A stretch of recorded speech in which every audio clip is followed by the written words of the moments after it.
from PRX. Ladies and gentlemen, boys and girls, and friends beyond the binary, it's time for the podcaster named Scooter, who's, I'm saying it 3 times fast so I can be there to keep you company and take your mind off of stuff. Because it's time for Sleep With Me, the podcast that puts you to sleep. And here's a couple of ways we're able to bring this podcast twice a week for free. Hey, before we get started here, Sleep With Me exists as a place based in empathy and compassion, a safe place to take your mind off stuff and keep you company. But that also doesn't mean it exists in a vacuum. And I know if you're having a challenging time right now, there's links to organizations you can use in the show notes that you could connect with right now. And I encourage you to connect with those organizations. It also means supporting the members of our community and being a member of the community and not just saying Black Lives Matter, but really taking action to be a part of change. And there's going to be links to organizations you can connect with. You could learn more. And if you've been impacted by racism, there's organizations you can connect with. And those will all be in the show notes. You can find those in your podcast app. And also, you could always remember tomorrow when your hand hits the fridge, check the show notes for the resources and for the sponsors that enable us to be here twice a week for you. Thanks. Hey, everybody, it's Scoots here. And this is where I kind of talk about our Patreon. But I wanted to say a couple things. You don't have to become a patron. The people that you hear on the Sleepy Supporter Zone, if you're not in a position to become a patron or you don't want to, no pressure at all. Then I would also consider, some people become patrons just for the rewards. Like the $10 is kind of the spot where we get all intro episodes. You get like the Great British Bake Off bonus shows, Otter Thing bonus shows, story-only episodes, ad-free episodes. And people save money if you become an annual patron. You get 1 month for free. Some people become a $20 patron to get a birthday video, and then some people sign up for $5. They get just like the all ad-free episodes and the story-only episodes. And those are good reasons to become a patron. But you really should only become a patron if you feel something, right? Like that should be the reason. Like if you feel like being a part of a community of rebels that say, you know what, I'm wild enough to pay for a free podcast. I feel good about paying for a free podcast because it puts me to sleep on a regular basis. That makes me feel good. That makes me feel excited. That makes me feel empowered. That makes me feel rebellious because, I'm a member of the podcast that puts me to sleep or whatever. So that would be the main reason to become it is, rebellious in nature that feels good. But you do get a lot of sweet perks. And if you want to sign up, you could go to sleepwithmepodcast.com/patron. That's sleepwithmepodcast.com/patron. If you want a preview of what you get as a patron, you could see it on that page, or you could sign up for our patron newsletter. Anybody can get it. Sleepwithmepodcast.com/patron news. That has 2 N's in it. PATRONNEWS, I think is how you spell news. And yeah, that's it. Just checking in with you about it. Thanks. All right, everybody, this is Scoots. I'm so excited to talk about Apollo Neuro, the amazing wearable. I've been wearing it morning, noon, and night, especially thanks to other listener feedback, other listeners that have purchased the Apollo Neuro and have been telling me their experience with it. But where the Apollo Neuro really excels is in my wind down and my falling asleep. And that's why you listen to Sleep With Me, right? Well, the good news is the Apollo Neuro is one of these safe, effective new ways for you to take control and get the rest you need. Apollo Neuro was developed by physicians and neuroscientists. It's a new wearable device that helps you relax, fall asleep, and sleep more deeply. Apollo engages with your sense of touch using gentle vibrations that train your nervous system to go from fight or flight to rest and digest more quickly so you can focus, sleep, and be more productive day and night. The Apollo Neuro app, it has 7 modes that help you choose how you want to feel. So I use the relaxed setting as a part of my wind down routine, and then I use their sleep setting when I go to sleep, and then about halfway through the night when I wake up, I'll turn it back on for another 2 hours. They have awake wake-up setting that I use when I wake up, and then during the day, I've started to use their focus setting. And unlike having to use stimulants to stay awake or depressants to help you fall asleep, Apollo Neuro is a natural, easy way to stay energized and focused throughout the day and to help you unwind and get the restful sleep you need. And this is one that I love hearing from the listeners, because I was say, hey, it helps me focus in the middle of the day. That was the one time I wasn't using it. I said, oh, wow, this is great. So learn why thousands of other people already use Apollo Neuro as a drug-free alternative to improve their sleep and improve their resilience to stress. And of course, we've got an amazing deal for you. So this is a special offer just for Sleep With Me listeners. Try Apollo Neuro today and get 15% off your purchase at apolloneuro.com/sleepwithme. That's apolloneuro.com/sleepwithme. APOLLONEURO.com/sleepwithme to get 15% off your purchase. Thanks, everybody. Hey, everybody, you've heard me say that every time it's tea time, but there's nothing better at bedtime than Sleepy Time tea from Celestial Seasonings. It's a perfect cup for your bedtime routine. It's something I look forward to. It's calming and it tastes amazing. So many flavors to choose from. You know, I do find myself on that Sleepy Time vanilla, but let me know what you like so I can add it to my Sleepy Time repertoire. Is that how you say it? Repertoire? Whether it's at the end of your work day or it's to help you wind down for a good night's sleep. A Sleepy Time from Celestial Seasonings is a tea crafted with delicate chamomile, cool spearmint, and fresh lemongrass. There's comfort and relaxation in every cup. Celestial Seasonings is the original herbal tea company. It's been blended in Boulder since 1969. So that's Celestial Seasonings, everybody. Taste the world of Celestial Seasonings.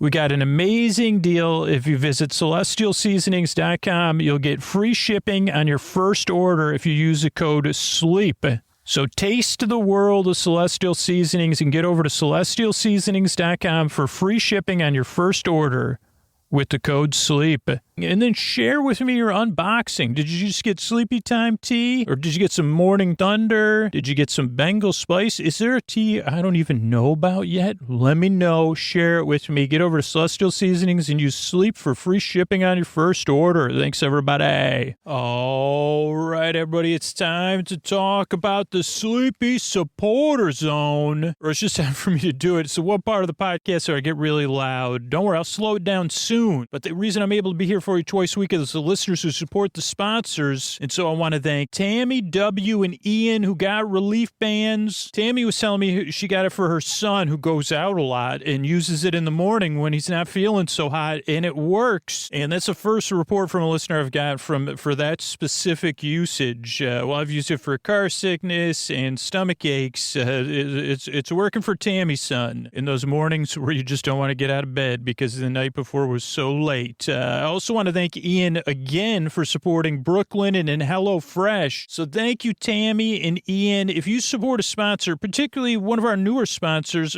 our sponsors with a free trial, Warby Parker, Headspace. Did you get someone a man crate for Valentine's Day? BetterHelp? Let me know about it. Please let the sponsor know about it. Tag them on social media posts or send them an email, and I'll try to thank you here on the Sleepy Supporter Zone like Tammy and Ian. Thank you. Don't you want to hear me say your name in such a silly, fun way? So thank you. Second part of Sleepy Supporter Zone is about you getting the support you need. If you need help right now, there's links to resources in the show notes that you could contact right now. Some helplines, some text lines. So please use those resources. It's also about supporting the members of our community and not just saying Black Lives Matter, but showing it with our actions, being a part of change. There's going to be links to organizations that you could connect with to start you on that path in our show notes as well. And the third part of Sleepy Supporter Zone is something I support. And I'm trying to support some local causes and empower you to support local causes and organizations right now. And Carl W. has been giving me a list of stuff. And Carl was telling me about this thing that's actually new to me. It's called a community fridge. And there's several in Brooklyn near Carl. But if you don't have one in your area, you could think about starting one. Look into what it takes. It's a donated designated refrigerator and pantry shelf in an outdoor public space where people can leave food for anyone who needs it. And Carl says they've been very, very helpful and successful where Carl lives. So it's just another thing to look into and see if you could get started, see if you could support it, see if your area supports it. What can you get started with? You could share with me what local organizations you're excited about. And that's the end of the Sleepy Supporter Zone, which is now over. Oh, Mystery Bard. Before I slow it down, a lot of people help out on the show. Who are they? Posty poster son sounds like an earful. Wrote the theme song. Edits episodes. Carl W. the legend. Also edits episodes. Kenny, Scotty, and Jennifer. Runner. Eric and the team at Astound are on the website. I am the mystery bard. I do the lullabies, yeah. I do commissions at jonathanmann.net. I'll write a song for you. Any reason at all. You can tell me the story and I'll make it personal. You see the kindness shine straight on through when the listeners form their own Facebook group. Keith, Stacy, Sarah, Julie, and Jennifer. These are your moderators. Get support dear Scooter on Patreon. Buy the merch and support the sponsors. You can find anything you want at sleepwithmepodcast.com. And we're so proud that we could dance. We're raising money for the Water Wheel Foundation, and Scooter might get a perm. Thanks, Mr. Bard. I'm at Dear Scooter on Twitter and Instagram. That's where you can find me. What do you say we get on with the show? Hey, are you up all night tossing, turning, mind racing, trouble getting to sleep, trouble staying asleep? Well, welcome. This is Sleep With Me, the podcast that puts you to sleep. We do it with a bedtime story. All you need to do is get in bed, turn out the lights, and press play. I'm going to do the rest. What I'm going to attempt to do, I'm just going to attempt to do it. I do sound like, if you let me get away any misconceptions. I know I do sound like a daring, whatever those people are, stunt performer. I forget what they're called. What I'm going to attempt to do though is not, do trapeze or I guess it is a bit of a low wire act because I don't even want to use that other word. It's a wire that's so close to the ground. I guess you'd say, well, where else am I going to get started? I got to put the wire on the ground. What do you think I'm going to... that's the best place. I guess I'm just wondering. And they said, well, it's actually, we never thought of that. And I said, isn't this the Low Wire Institute of Performance-Based... They said, no, this is just the hardware store, sir. Once again, and I said, oh boy. Well, I just wanted to come in. I find it very soothing to come in and handle your coils. Or spools. I like to just come in and I realize that I try to re-spool everything that I unspool. I don't think I make it as nice as it does, but in those big box stores, it's just not the same. I don't even know if they have spools in there. But you could just, I know. I support you, though. Every time I need something and I remember to come here, and then I overcome my resistance to go anywhere or to do anything, and then to do anything that might be helpful, I'll come here. Then I get distracted by were you listening when I was pretending I was going to be, because believe it or not, while I'm talking to you, I'm also supposed to be introducing a podcast. But were you listening in while I was unspooling and respooling this? Yeah, maybe you're right. Maybe we should do an episode about this tonight. It's possible. So anyway, sorry about that, listeners. Got off track really early. What I'm going to attempt to do is create a safe place where you could set aside whatever's keeping you. Excuse me. I'll be back to my shopping here, your store. Also, is there an ACE or is ACE a name, or is it like this other place? And what happened? I prefer to go someplace where I say, I don't know if I'm looking for an ACE. I am looking for a value that's true. I know you got that. There is that good jingle you have. I never know how it ends, so I know Ace is a place for your helpful something, friendly stuff, something hardware stuff. Oh, the listeners just corrected me. Thanks, listeners. So anyway, I'm here. What I'm going to attempt to do is create a safe place where you could set aside whatever's keeping you awake. Whether it's thoughts you're thinking about. I mean, now you may have a few. You say, wait a second. Is that how what those balancing acts get started? I mean, I remember when Scoots talked about when he was a gymnast school dropout. I mean, I'm no Pinky Tuscadero, believe me, but I did drop out of whatever it was. It was a gymnastics. That's what they call it. I've talked about this. It's been a few years, and I probably shouldn't do it at the very beginning of the sleep podcast when I already went off topic once, but I mean, why not, right?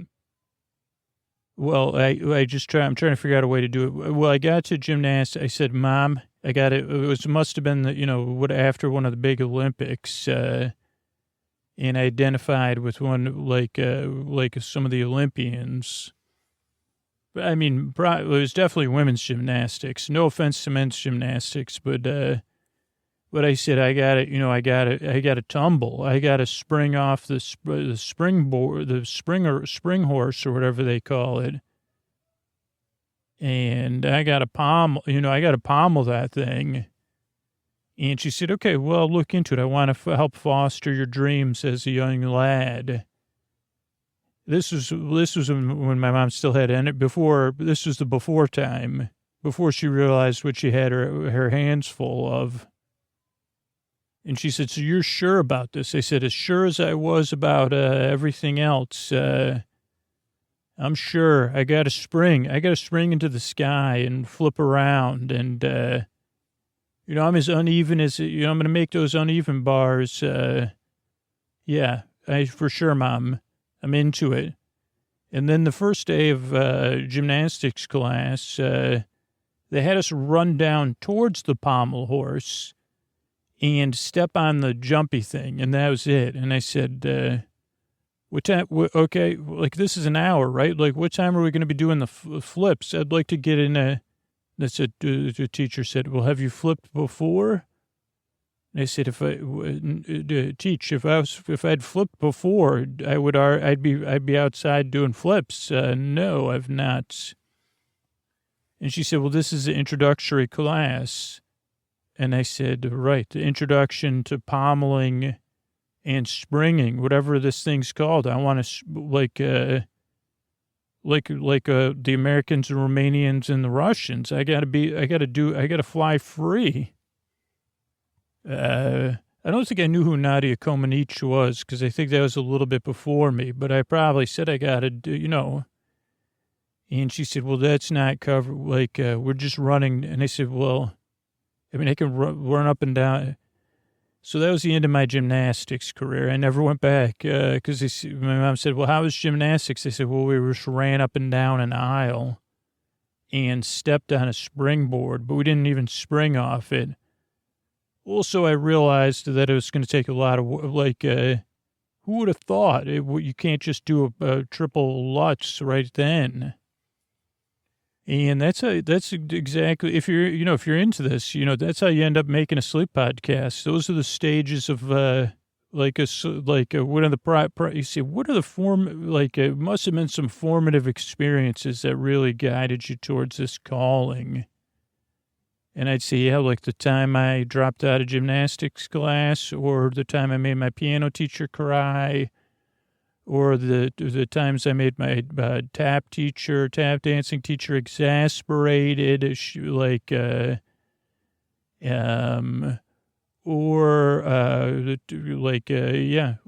is it something else?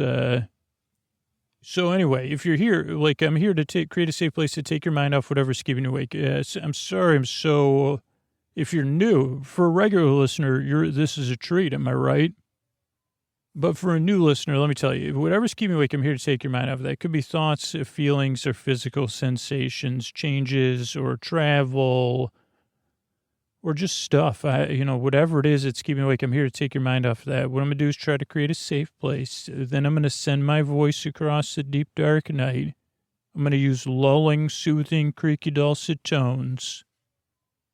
Pointless meanders, superfluous tangents. I'm going to go off topic and keep you company and all that. But if you're new, usually I try to get to this stuff sooner, but you might have figured it out already. This podcast is very different and not normal. And it's made by someone that fits those if those are monikers. The show's made by a gymnastics class dropout.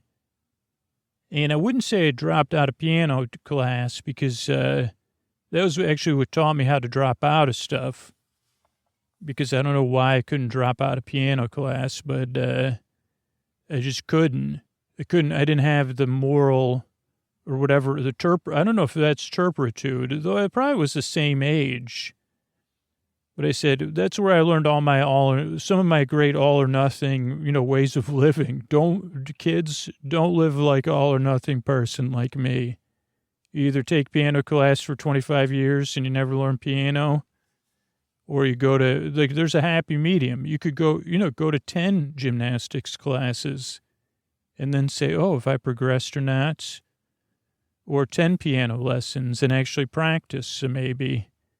And maybe be more open-minded about it, but it's okay. We've all been children, and some of us are just a little bit more childish. That's just the truth.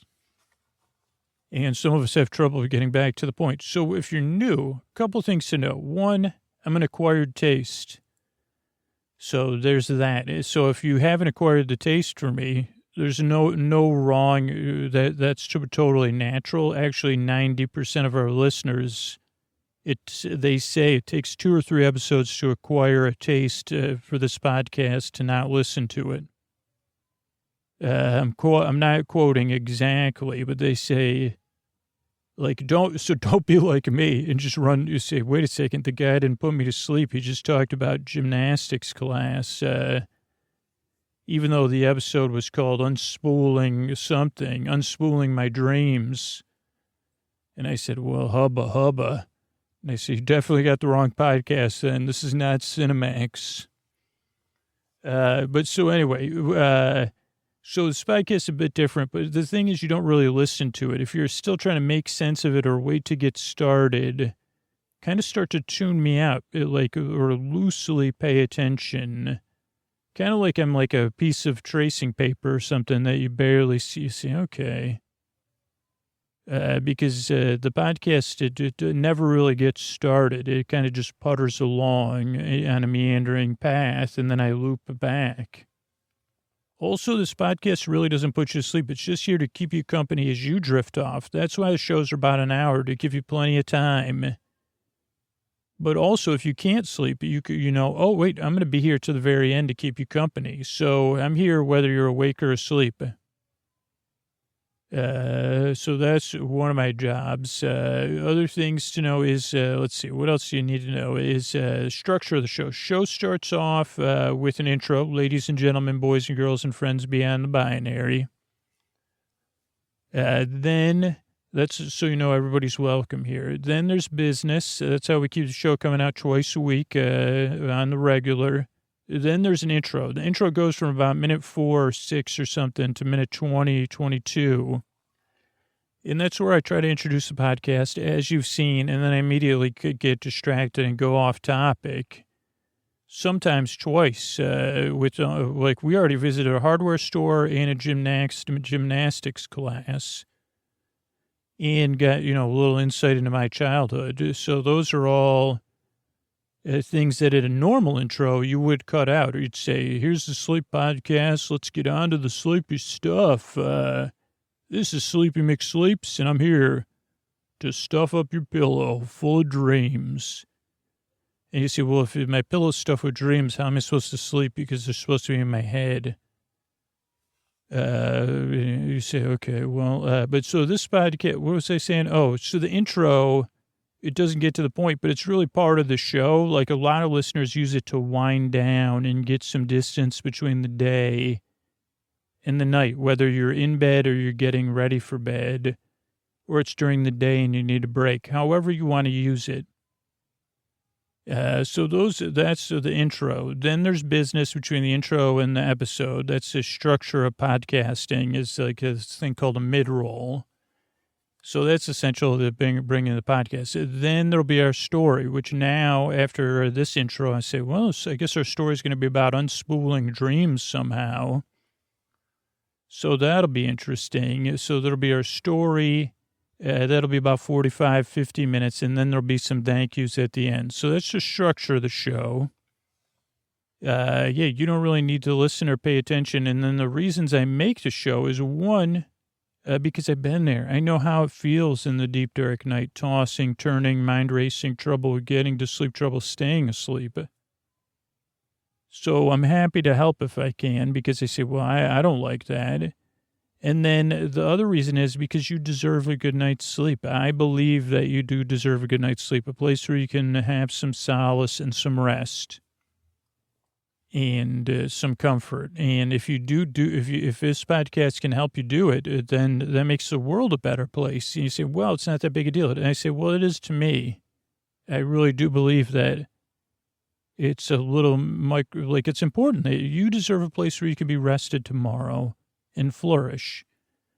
Now, the flip side of it is, like I said, this podcast just doesn't work for everybody. No, not everybody likes me. And I mean, I totally accept that. Or they don't like my voice or the style of the show. It just doesn't work for them. And there is other sleep podcasts and sleep audio out there. It's getting more and more popular. But so I hope you find something that works for you, or fans, or, music, whatever it is. But give this show a couple tries at least, if you're having trouble sleeping already, or usually somebody recommends this podcast, and just see how it goes. But yeah, I'm really happy, and I'd be honored to help in any way I can. And I appreciate you coming by. I really appreciate you checking the show out. I yearn and I strive because I really want to help you fall asleep. So thanks again for coming by. And here's a couple of ways I'm able to bring this podcast twice a week, right on time, Sunday and Wednesday. Thanks. All right, everybody, it's a time to talk about Daily Harvest. And, this year I'm refocusing on what it means to take care of myself, and it couldn't be easier than with Daily Harvest. Daily Harvest has been one thing that makes me feel better about my day and myself, whether it's a breakfast with a smoothie or having a Daily Harvest bowl for breakfast or lunch. Not only is it easy, it's delicious, and it's something I really, really feel good about. And my mind was blown recently with the sweet potato and wild rice hash bowl. Holy mackerel. It was so delicious. You got to get some of these like harvest bowls. I could go on and on and on, but I got to get to this ad read instead of talking about me and Daily Harvest. Daily Harvest delivers delicious food, all built on organic fruits and vegetables right to your door. It literally takes minutes to prepare, and I never have to think twice if the food I'm eating is good for me. Daily Harvest is ready when you are. Everything stays fresh in your freezer until you're ready to enjoy it, so you waste less food too. And there's no need to overthink any of your meals for the week with Daily Harvest. Smoothies for breakfast, crisp flatbreads for lunch or dinner, and food that's perfect for cooler weather, like their perfectly roasted harvest bowls and soups. Daily Harvest never uses preservatives, added sugar, or artificial anything. And they just launched their first ever plant-based milk collection, starting with almond milk. And that's spelled M-Y-L-K. Daily Harvest milk is made of only almonds and a dash of sea salt. That's it. Plus, I can actually stay stocked up since everything stays fresh until I'm ready to use it. So no mad dashes to the grocery store when I need almond milk for smoothies or to put a splash in my morning coffee. Daily Harvest is also committed to minimizing their environmental impact. They're in the process of transitioning to 100% compostable, recyclable, plant-based, and renewable fiber packaging. Daily Harvest is undeniably delicious, clean food without any of the prep. Get started today. Go to dailyharvest.com and enter the promo code SLEEPWITHME to get $25 off your first box. That's promo code SLEEPWITHME for $25 off your first box at dailyharvest.com. That's dailyharvest.com and use Sleep With Me. Thanks, everybody. All right, everybody, I got a special sponsor for your Valentine's Day gift giving, because we all know, like, getting gifts is great, but giving an amazing gift, it is really, really rewarding. At least for me, it is. So we have this new sponsor, Man Crate, and I just unboxed the one I got to test out, and it is so much fun. It's delivered in the most unique way you could ever imagine. I'm going to have a video up on our sponsor page. But this isn't some boring gift. As a matter of fact, they have hundreds of unique gift options over at mancrates.com. They have the best-selling whiskey appreciation crate that comes with a handmade whiskey decanter, rock glasses, ice sphere molds, coasters and snacks, and exotic meats grand bouquet with boar, buffalo, elk, and venison jerky, assorted salamis, and it's put like flowers in a personalized Pilsner glass that doubles as a vase. The crate I got was a personalized pizza grilling crate. It comes with a pizza peel, dough, seasoning, a roller, a cutter, and 4 pizza stones. And the pizza peel, the handle is personalized, so I got it to say Scooter on there. So I cannot wait to make some pizza with that. They have a bunch of other amazing personalized gifts. They have a jerky heart, a heart-shaped box filled with jerky in 10 different flavors like honey bourbon and whiskey maple. There are so many things. You got to go on their site, mancrates.com, and think about, holy cow, this really makes gift giving fun. And just think about that special someone. And also by showing someone, giving someone a good gift, it kind of sets an example for them. So you say, hint, hint, look at this amazing gift I got you. Maybe you give it to them before Valentine's Day, the day before, and then they get you something amazing in return. But this will be so satisfying. And better yet, satisfaction is guaranteed, but it gets better. Always does with these sponsors. Right now, you can get 15% off orders over $99 only at mancrates.com/sleep. Now, this is just for Valentine's Day. So even if you're thinking of someone else, you say, wait a second, I'm going to get this right now. It comes in a crate that you have to open with a crowbar. And if you order with gift wrapping, they duct tape the crate. So it's so unique. They will never forget getting this gift or unboxing it. And then you could save a bunch of dough. That's 15% off at mancrates.com/sleep. That's mancrates.com/sleep. mancrates.com/sleep. Get over there and share with me some photos. Thanks, everybody.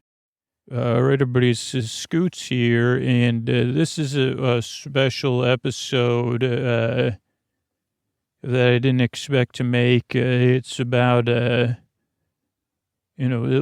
been a while since we went, like the last time I went into other than in the intro, to a local, hardware store in my imagination. Where the values may be true, or there may be aces, or maybe I guess it's interesting. I wonder if 99PI has done an episode about, hardware stores, probably, or maybe another economics podcast. Because you say, well, has it, like, if I guess I'm wondering if hardware stores always been affiliated. Also a good question. Internationally, they're probably not called hardware stores. I wonder what they're called. Let me know, wherever you are in the world, what you call a store or a shop you would go to get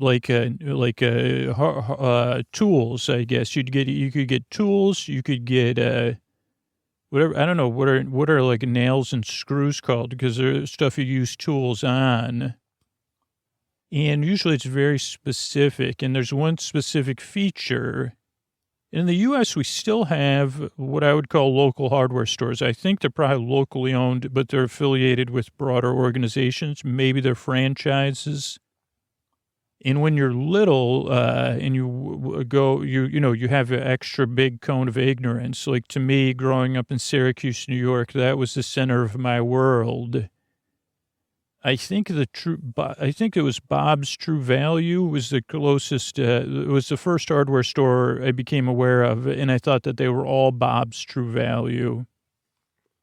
And, but I don't think that's I don't think that was the case. Though TJ's, oh no, was Big Boy, wasn't, here's a question I don't even know the answer to. So in Syracuse, and this is a really hard one, so there used to be a store called Big Boys, right? I guess and there's still some in Southern California, I believe. And it was kind of like a sit down, it was like a bit of a diner. I think they specialized in burgers. I mean, to me, it was a fancy restaurant, and I mean, I've talked about it before, but the one in Syracuse was called TJ's Big Boys, but maybe TJ was the franchisee, I don't know. And both of these, I guess you could say, were 80s era, though the hardware stores still exist, at least like depending on where you live. There are big box hardware stores, and those I find exhausting. No offense, big box hardware stores. I mean, sometimes I go there, but it's it's you're not easy to deal with at all. Let's talk about Big Boys for a second. Oh boy, let's talk about those Big Boys. Definitely someplace called Big Boys. Either one, you'd say that's problematic. I'd say you're right. And it had a big smiling cartoonish statue out front holding a burger. And the reason I miss it is because I think I've only eaten at the one in Syracuse is long gone. I don't know when it disappeared. It's surprising on the boulevard it was on that it was even there. But I guess in the when there was local malls, before a lot of times there was just a mega mall, which happened in Syracuse, and it put the mall, like the rest of the malls, out of business, you probably would. So Boulevard, okay. A lot of definitions here coming up. This is an interesting episode. I thought this was going to be a surreal episode, and maybe we'll get into some surreality. But for the time being, this is we're grounded in some reality. And interesting, crossover reality. Because, okay, so should I talk about let's talk about boulevards. Now in Syracuse, or streets, when I say a boulevard, I don't mean a picturesque boulevard with grass medians and it's like a boulevard in the 80s and maybe in the 90s, yeah, would mean in the parlance of in the United States would mean what is the least pedestrian-friendly thing other than a highway where you can't go as a pedestrian. If it was on Jeopardy, it'd say a place no pedestrian should ever go, even though they're allowed to, and don't even think about it if you're on a bike.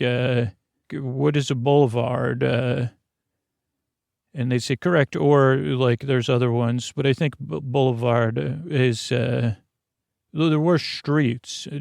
Yeah, because one was Genesee Street, West Genesee Street. But then there was Erie Boulevard in Syracuse, E-R-I-E, and Onondaga Boulevard, which was the boulevard I lived closest to, but this isn't the boulevard. I don't know which boulevard I'm talking about. I think we're talking about Genesee Street in this case. But anyway, to me, it'll always be a boulevard. You're not just a street to me, Genesee Street. And it may be West Genesee Street. I don't know if it was west of what, maybe, I don't know. But so that was like a boulevard or a street. It would be, it's not a highway. It may have a number though, because I know those numbers and stuff mean stuff like, oh, well, we could make this into a highway if we needed to. I think that's what those mean. Like, oh, we could make this a state, or the federals could make this into a highway, but we probably won't. So, and it's like a state route, like back in the day, this would be before highways. I don't know if this is what Route 66 was, but I'm pretty sure, yeah, you'd say Route 66 is would be a lot of boulevards. Those of you that travel the highways and the byways, especially these kind in my mind, I guess this is like this will be a little bit of a tour. I thought we were going to go to a hardware store and pull on but I don't even know where Bob's True Value is. But so now we're on a boulevard. What a boulevard means is it's multi-laned. Sometimes the lanes would be separated with a concrete thing, though a lot of times, and it was a yellow double stripe, which means no passing, but you could pass, and they'd be like 2 lanes, maybe 3 for right or left turns. And probably the speed limit was a little bit higher, like 35, probably definitely not 40 because there's a lot of lights. So a place where there's a lot of traffic, not a lot of walking. And so that is where Bob's or TJ's Big Boy was, the restaurant. And so if we were going to go there, other things that were on there would be karate studio was right by there that I went to the introductory class. And my parents would, like, after the class, and I think we might have gone as a group for, like, Cub Scouts. And it was very intense, a little bit like the level of intensity in Napoleon Dynamite. But I think you also had to, it was just within my parents' belief system. It was, I think you were supposed to pray to the, like, American flag in this dojo. And my parents weren't comfortable with that because they said, well, we have a belief system. At least that's what they told me when they said, I said, come back, I'd like to learn. And they said, no. And then they said, well, remember how stuff worked out with gymnastics class? And I said, oh, yeah, you're right. I'm a gymnastics class dropout. So there was probably like a photo studio. There's definitely like photo development across the street because across the street was my first mall, Fairmount Fair Mall, which has appeared in multiple episodes or what I can remember of it. But so TJ's Big Boy, I think it's called Bob's Big Boy in LA because I remember calling there because they would have, because back when I had a job selling fuzzy dice, they might have been one of my customers because they would have big car nights. And that was one of the ways that they kept it when, I know I read articles about this, so I'll have to look it up.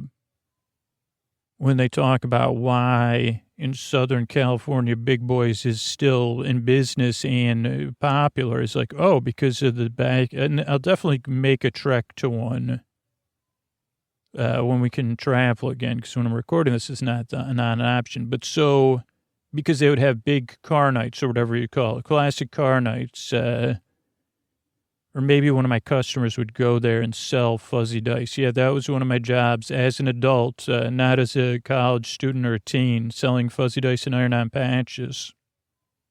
So, like a Big Boys, I always imagine, I was talking about my first mall, Fairmount Fair, was across the street. So maybe we'll talk about that. But, so the restaurant Big Boy, TJ's Big Boy, you're right. Thank you, brain.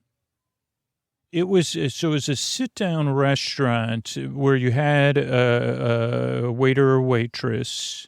So it was not and I think maybe the kitchen was in the center of it. There was probably a salad bar because, oh boy, 80s and the 90s were like salad bars were the thing. I guess in my mind I'm picturing, so there was booths and then there's probably counter seating on built-in stools. So this is something like a diner, like something you'd stop at on a roadside adventure, I guess. But to me, I guess we ate there 3 or 4 times. I mean, I can remember the last time I ate there. I'm pretty sure that I ate there. It was definitely probably in middle school. And I could probably I could look up the date. So maybe I will because, I ate there with my dad. It may have only been my dad and I, or maybe 1 or 2 of my other siblings. And I don't know the reason.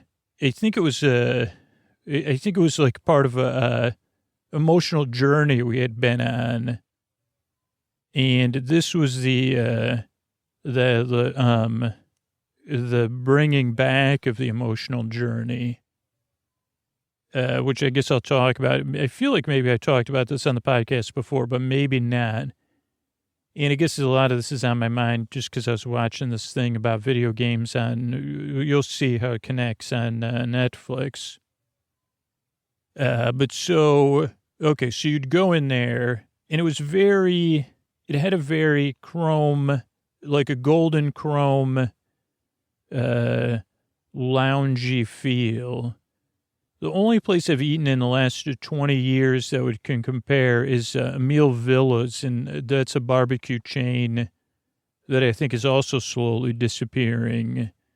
It wasn't retro at the time, but like even 20 or 15 years ago when I ate at Emile Villas, I said, this is kind of retro.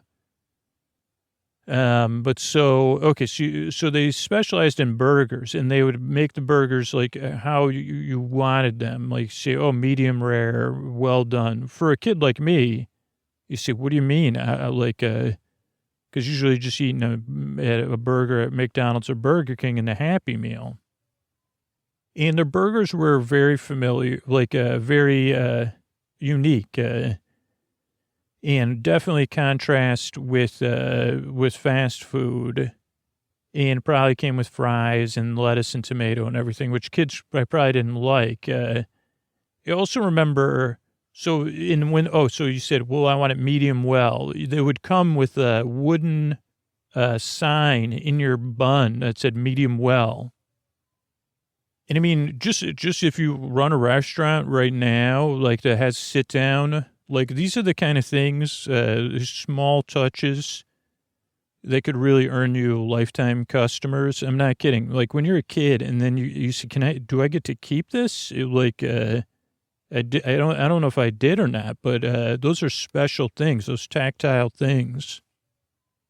So just a free, and usually because it was made of like some sort of wood, like balsa wood or something. Don't do it in plastic. Maybe a swizzle stick could be plastic, but just in case you're possible restaurateurs, don't do anything else other than swizzle sticks and plastic, which is something that usually comes in adult drink to stir it. Or, I don't know, you sometimes you just underestimate kids. You say, well, this is a swirly straw. And you say, yeah, it's just a swirly straw you bought in bulk. Like, give me something, you know what I'm saying? So other than the retro feel, and I remember the place always felt busy, and the burger thing, and then everything came on plates and silverware.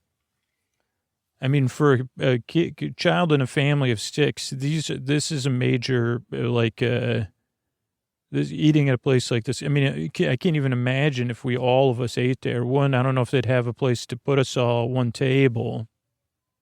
2, I don't know. I mean, I guess my parents would order for us because I can't imagine if we because you've all been to, even with someone with a few kids, if you go somewhere and everybody's ordering, even with adults, you say, holy mackerel, that'll take a day or two to get the orders and then get the orders correct. So I don't think we all ever ate there as a family, though we may have eaten there in a group. What was the other thing I remember, though? Oh, the smell. So the burger and the restaurant had a very distinct smell. And I'm talking about some sort of smell. It was neither good or bad. I mean, I guess it was shading towards good, but it was unique. And I always associated with that. So that's one of the most forlorn feelings, believe it or not, of not existing, is not being able to go there to confirm the smell, and the smell was aligned with the food. And again, it wasn't an off smell. It was a unique smell, and the burger was what was generating the smell. And it was distinct. I guess it's not unique, because unique could say, well, unique still doesn't. I say, well, it's distinct. And this is just my memory, so this could be, and maybe it was because looking at the plastic big boy, but I remember the bun, it was very uniform, but not in a fast food uniformness. And I think their bun was a bit denser than a light, fluffy bun. And their burger was also, it was a thicker burger. We're talking about, an inch, I guess, the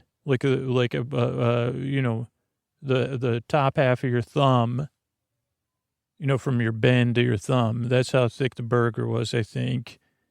But it wasn't I don't know, it wasn't dense, like, you know what I mean? I don't know if you've had it before, you see, yeah, it had a density to it. I mean, not like thick, but when you're crafting patties, you can make them, like some places have it where it's like very, I don't know. Those are just things I remember about it.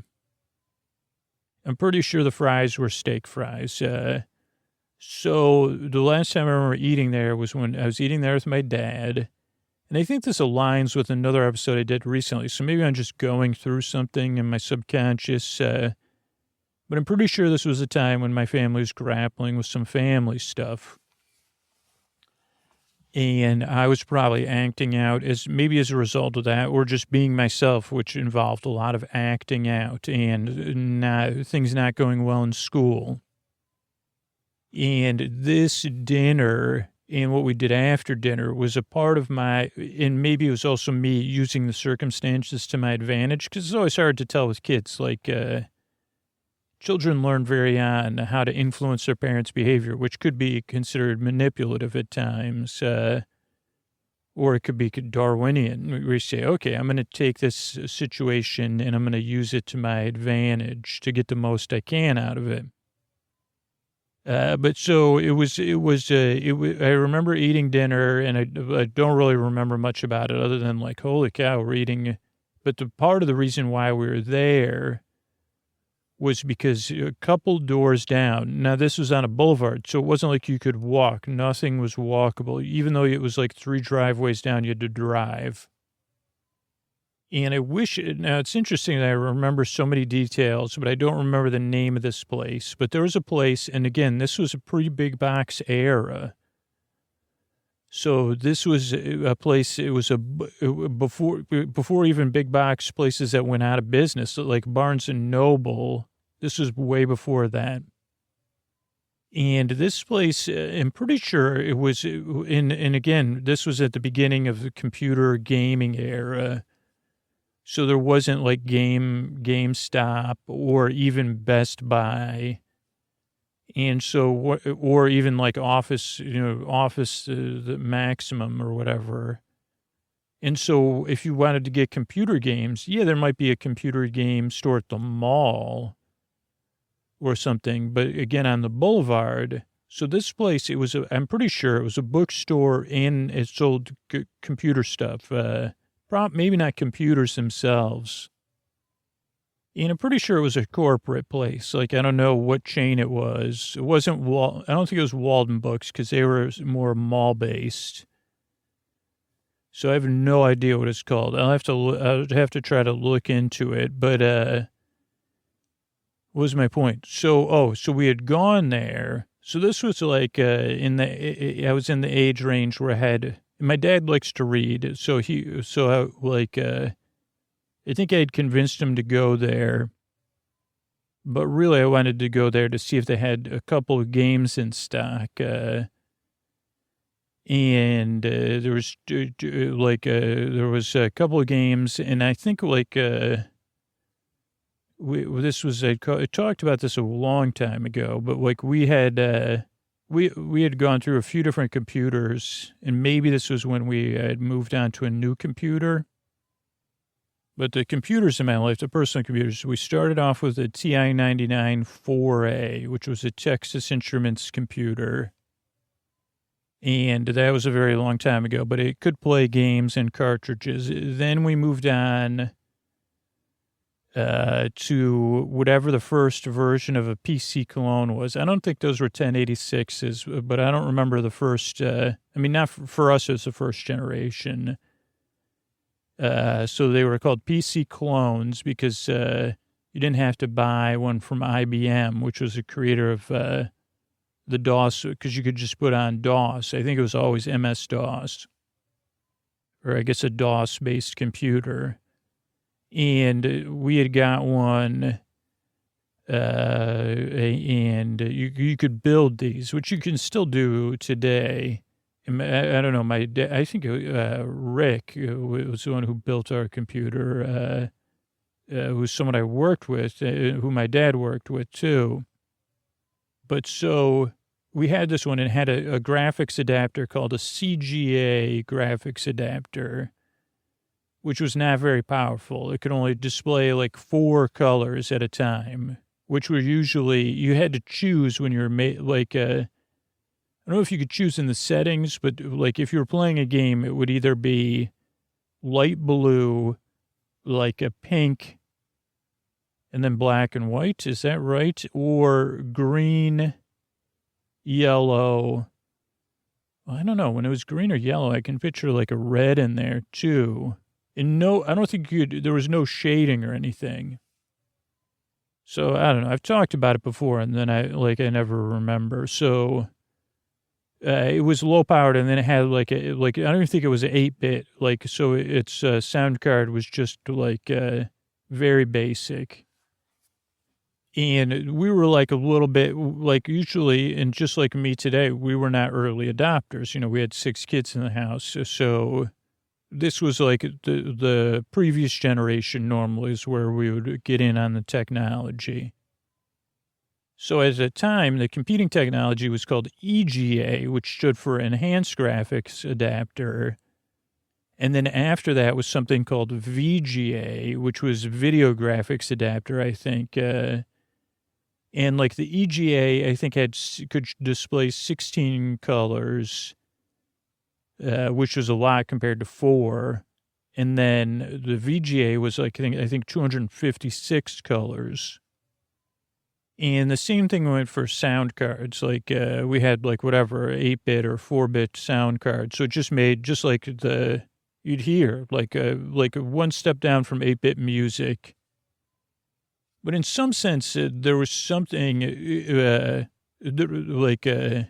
sound card is not as distracting because I don't know. I think the programmers were able to be a little bit more creative, or they had a little bit more space. And a lot of times you just needed that one channel or 2 channels to create if you weren't because you weren't trying to create reality. At the time, the games were just not reality-based games. So at the time, I more had FOMO for the visuals versus the audio. And the reason I had FOMO was I had got introduced to one of my friends, Charlie. He had a 2GS, an Apple computer, an Apple 2GS. I think he also had an Apple II something else. But the Apple 2GS at the time was absolutely groundbreaking. It was more powerful than even a VGA PC as far as if you wanted to play games or do creative things. It had it could display so many colors, and it had whatever, I think they called it something number voice was how you rated the sound card at the time. So it was you could do orchestra, and it had early, it came with, or you could buy, painting programs. And I remember my friend Charlie, he was making music at the time on there. So early digital audio workstations. But where it really excelled for middle schoolers was video, playing games, computer games, which are different than video games, just a little bit more complex, a lot of times less communal, and larger in scope, and more story-based. Though video, Nintendo and stuff had its own appeal. Okay, so this store we were going to. So I guess for me, especially because I was with 6 kids, and I had jobs on and off, I guess I would have probably still had my paper route in 7th grade. But so I still had some kind of income. And then by freshman, and then I got it. This was back when I remember working at a grocery store. You could get a job 14 or 15. Though I talked about that job did not last very long. I guess that was when I was a freshman in high school. But anyway, so where was I? Okay. Oh, so the store, whatever it was called, it sold computer games. And there was like, it was just weird that it was hard. You couldn't go online to buy computer games. And really, like, unless you bought computer game magazines, like, you really didn't know about stuff. Like, the way to market it was much different. So much of it was word of mouth. So and my friend Charlie, he got like a couple like computer magazines or stuff. There was even one that had like the walkthroughs and stuff like that. But so he knew a lot about, he taught me a lot about computer games. In one of the great there's two great companies, or maybe three at the time, or four. Well, we get into the most important one is Roberta Williams and Sierra Online. And I've talked about her before, and she was just on this documentary. It wasn't, I would have liked to have more Roberta Williams personally, because she's one of my heroines, but it was pretty cool to watch her because they did show her working on story for, or remembering working on the story for one of her first games. But so she made these games, and two of the more popular games she made were called King's Quest and Space Quest. And they had spawned all these sequels, and they would come out for PC and Apple. And I think at the time you probably had to put out a Mac version and an Apple IIgs version. And then on the PC, it had to be able to scale, ideally, at least initially, for CGA, EGA, maybe VGA, though if you're using the performance of the VGA, you're usually probably using too much memory for CGA to work. But so she did have games that would work on, I remember I bought one or two games that didn't, like our computer couldn't handle, and maybe I returned those. But at some point, and I don't think it was with this trip, like I had read, so I started researching, I think maybe at the library, they had computer magazines, or maybe I bought a couple.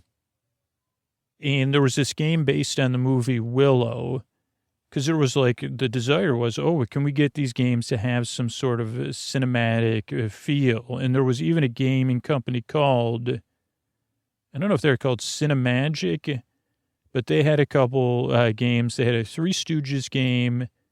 They had a Chicago, like Untouchables style game, and then they had like a medieval game, none of which, of course, I can remember, like what they're called, but they were all very cinematic, and especially on the 2GS, they really used the graphics cards. But this company did not make this game about based on the movie Willow. But I read that you could get it working on our computer, or maybe this was when we had changed computers or changed graphics cards. I think I kept asking for a graphics card for Christmas, but eventually we just ended up getting a new computer because, even like back then, like computers said, no, it doesn't work, it only works for a couple of years, or the hardware changes. But I think we did get a graphics card, and then maybe and I was very stubborn. I said, well, I'll just get me the card and I'll figure the rest out. But so I really wanted, like, when you really want something, you desire it and you think it's you could feel yourself. This was how I was with this Willow game. And it was a popular game, I thought. So, and I remember being because whatever the emotional journey my father and I had been on, the healing compact we had agreed on was we'll go out to dinner and we'll discuss this. There was a lot on my father's shoulders at the time. So it was like, okay, we'll deal with this, and then we'll go get to this bookstore and look for your computer game. Or maybe it was like, well, how can we make this feel better? And I said, well, I just want to go get this computer game. And maybe even at the time I was like, I have the money to pay for it. But so we went there, and of course they didn't have the game. Oh boy. So I said, oh no. And And then I remember being like kind of dismayed because, and maybe they even had it in Mac. So I like even had to look at the box, or they only had the like VGA version. But I was like, sure, this was a game for me, that this was going to change everything. And I think I even asked, or my dad asked, because I can picture the layout of the store even. Like when you walk in, had a big front window. The door was on the left. Very typical, outdoors, like walk in the store, glass door with the bell. Well, this was a larger store. And then, right when you walk in, there was displays. And I think the front of the store was the computer stuff. And then the back of the store was the books and the other stuff. And I think my dad and I separated, and I was like looking. But I also, and I don't know if it was this trip, but I think it was that I got the first version. So Sierra Online also had a new game called Community Resource Person, trying to solve a mystery. And so I did get that game, and that game was like, it really was able to make the most. So I never got the Willow game. Or if I did, it said it was going to work on our computer and it wouldn't. But I'm pretty sure I just never got it. But and I think I felt like I kind of settled. I said, well, I'll get this game. Or maybe it was just another time that I got that game, the Community Resource Investigator game, solving stuff. And I got that game, and my mind was blown. It was able to make the most of, whoever programmed that game for a CGA, like a basic PC clone, had really outdone themselves, because they even though it was like just a basic beep, beep, beep, beep, beep, like they were able to have a beat, even though there was 4 graphics, it was able to present an experience that felt immersive. I mean, in a way at the time that made me forget about everything else. And this was different because I talked about video games and me, and this is I guess that episode is kind of like an emotional intensity episode. This is more of the flourishing and the positivity of computer games. It gave me this world to explore and challenges to solve. And I think probably there were times I was obsessing over it, but it wasn't like when I played Nintendo or something where it was it was a different kind, those are very visceral, almost animal level experiences playing those games a lot of times for me. And I struggled with addiction and that stuff. And computer games could be like that too. In this game, I definitely spent a lot of time in it, and a lot of time trying to solve the different challenges and obstacles and puzzles. Because it was you're trying to solve a mystery kind of thing. And it was very rule-based and stuff like that. So I remember being like, holy moly. And I don't know if this was the first game in the series or the second game in the series. I'd have to look that up too. But just remember my mind being blown. And maybe, again, I was a late adopter, because not that long, I mean, maybe it was a long time after that, the sequel or the third one came out. And again, I had the money to pay for it. And there was different things going on at my house. And whoever was helping take care of us and staying with us. And I remember telling her, I got to go to the store. I need you to drive me to the store so I can get this computer game. And she was a babysitter, right? So she was torn. She was like, well, I don't know if that's your parent. And I said, well, I have the money to pay for it. And there's this deep desire, in some sense, a craving. But it was also summer. And I was I could really get lost in this game, and it would be really fun for me. And again, I was probably immature, so I was probably older than you're thinking. But I am just not a mature person. And I remember her being unsure about it. And I said, well, you could ask, I mean, maybe I said, well, ask my parents, but it was just because the game had just come out or something. And I don't know if I called the store, but I can remember that one because I remember, like, you know, that feeling when you have something, I don't know, like, brand new that you're looking forward to, especially as a kid, but as an adult too. And you're like, I can't wait to get home. And I remember all the buildup, like, it was almost like a challenge getting the game, but I had the money. And I'm sure at the time, maybe games cost $20, maybe they cost $40. I don't know, but it was like an investment. And then I was like, please let it work on the computer. Like, please don't. Because again, like with the different configurations, but I think I had research and I'm like, no, this is supposed to work on a CGA, like lower, like whatever we have. And it did again. And again, it was like, or maybe I'm like mashing up these memories, but it was like, it was an improvement on the other version. I don't remember the story or anything, but I just remember all the stuff you had to do. And then I think it did change, like, sometimes it was like a third person perspective and sometimes it was like a POV first person. And that was new. Like, I think in the previous game, it was always like a third person or like not even a third person perspective. Like you're seeing it, I don't know what you call it, but like you're seeing it at a distance and you're moving the character around on the screen. And it was side view, like versus this was POV. And it would switch between the two. And then it had like cut scenes, just like games today do. Though they weren't movie cutscenes, they'd be like more detailed pictures or something. And I'm pretty sure, and maybe this was the game, that it was like they even figured out a way to synthesize like a voice through like one, I don't know, like a walkie-talkie voice or something, where I was like, I cannot believe they're doing this.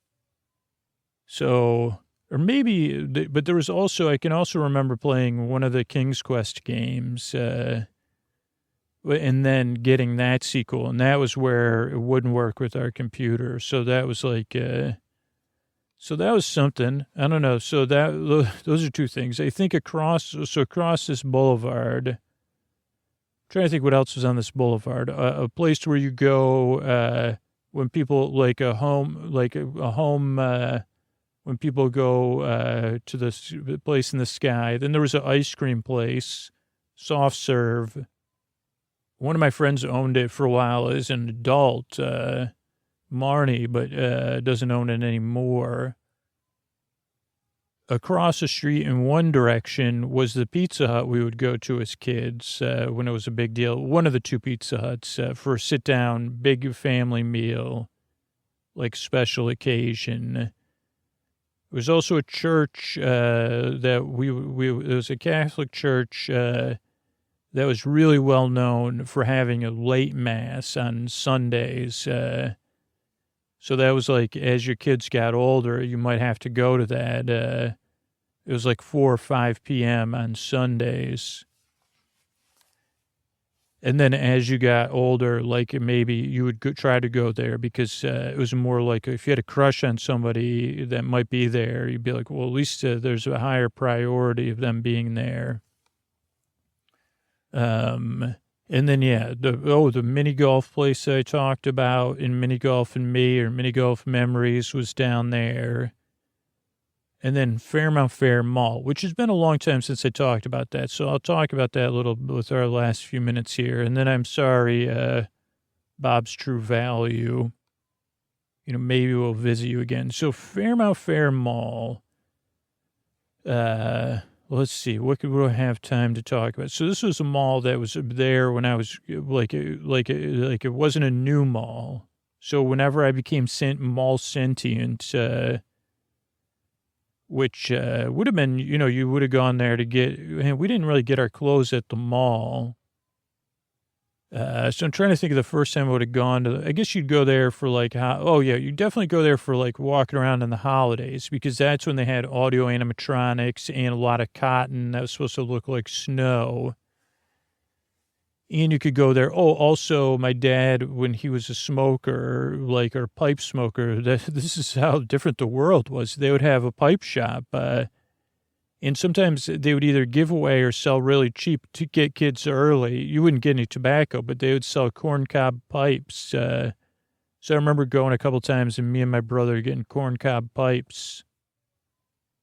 And this was the 80s mall. So you're talking, I'm assuming there was an Orange Julius. There was definitely an arcade. Maybe we got to go to the arcade when we were little, but I don't remember going there too much until I was in middle school. There was the anchor store, like the anchor tenants, which would have been probably Sears and JCPenney and maybe one or two other companies that I'm forgetting. But yeah, the things I remember most about this mall were, one, the holiday decorations, because they were quaint, but in a cool way. Like they had where you see that thing's pretending to saw something.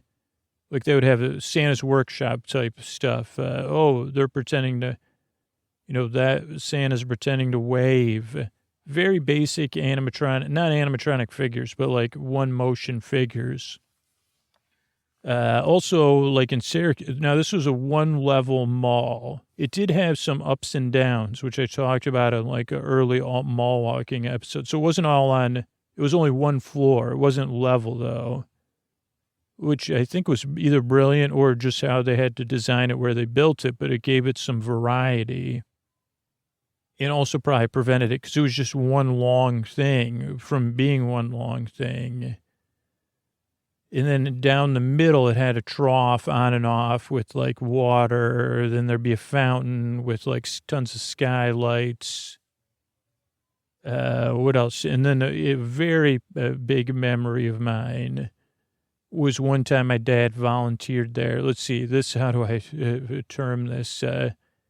My dad had a volunteer shift for the March of Dimes, and they did a fundraiser every October.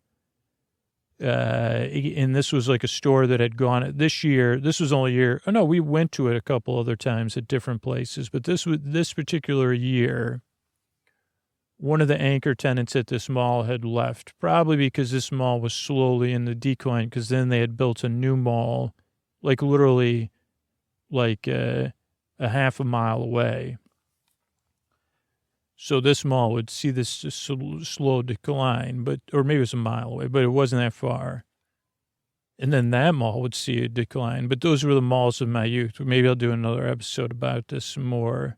Say Scoots really, I say, yeah, we got to do this. But I guess this could be a series, the malls of my youth. I mean, I like to talk about malls. I've talked about them before.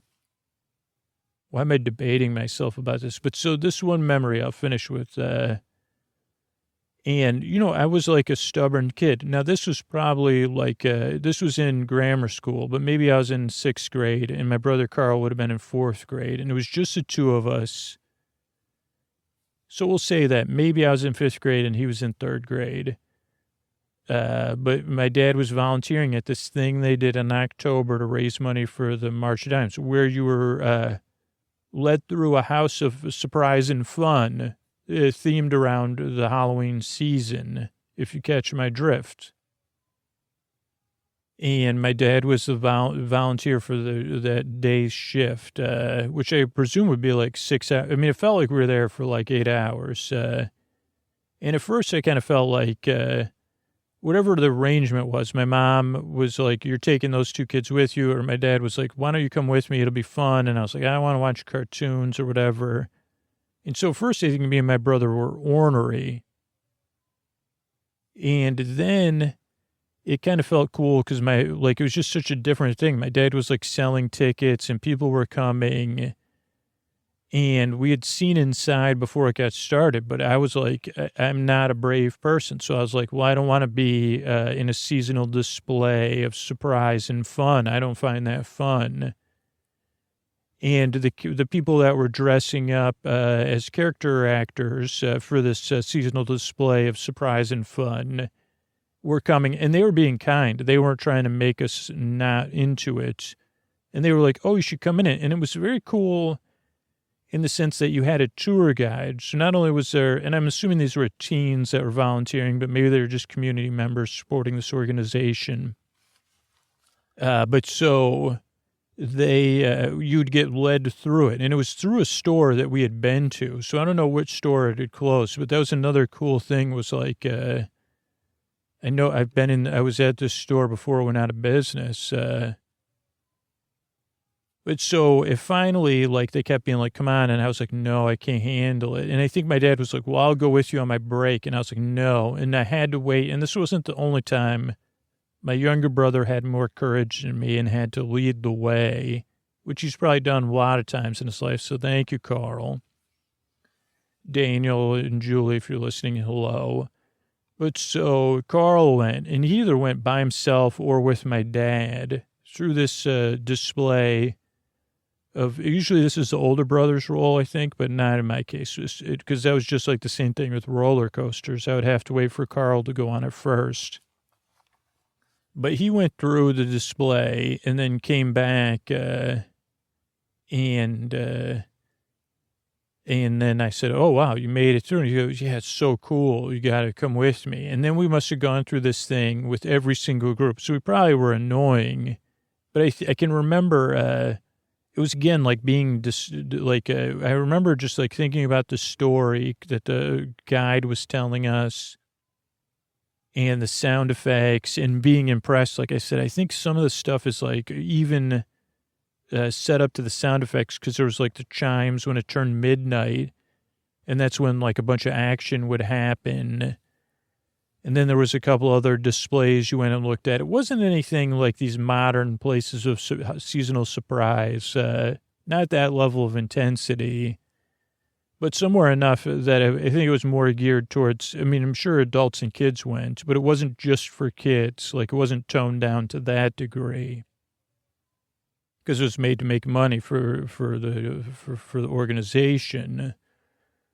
And I just remember it's like definitely a treasure memory of mine that it could have been something that I was resistant and afraid of. So I don't know if there's a takeaway there. Have a younger brother that's braver than you is one takeaway, and appreciate that. But also, it was just cool because then we went through it so many times that we were like picking out more and more details, like with Ray and the theme parks of like, wow, look at that.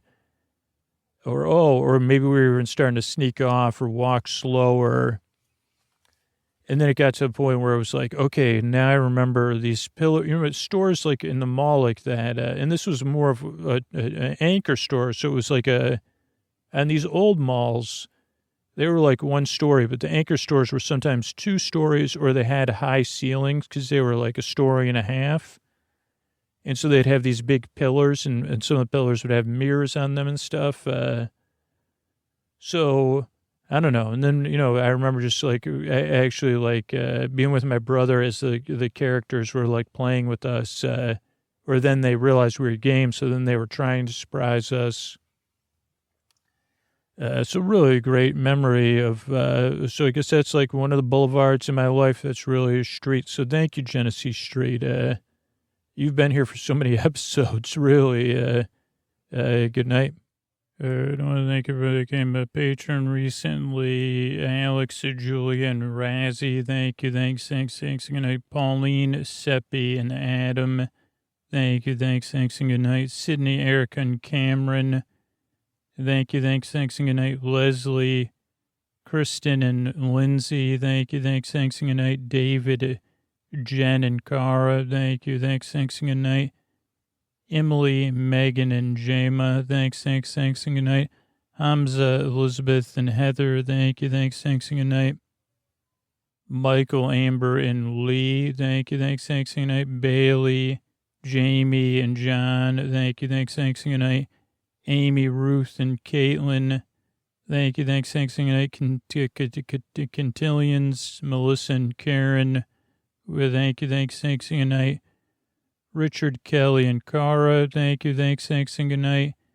Jeremy, Michael, and P, thank you, thanks, good night. Gianfranco, Diana, and Pedro, thanks, and good night. Terry, Toaster, and Isabel, thank you, thanks, good night. Emily, Kelly, and Andrea, thank you, thanks, good night. Lindsay and Kathleen, thank you, thanks, good night. And Erica and Cheryl, thank you, thanks, and good night. Thanks, everybody, who supports the show on Patreon or supports the sponsors. That's how we're able to bring this podcast free twice a week. And the show grows and finds new listeners through word of mouth, your word of mouth, whether it's online or in person. So sharing the podcast is a huge free way to help the show. You don't even have to share about Sleep With Me. That's a great thing. You could just show people, say, hey, listen to these podcasts too, and show them how to use their phone. Because not everybody knows. And then they say, well, what's in it for me? And say, oh, boy. Well, it depends. Like, what are you into? And let me just show you how to search in your podcast app and check it out. And then maybe you play around. Here's a couple of ways to get started in a podcast app. Spreading the word's a huge help, even if it's just about podcasts. So thanks so much and good night.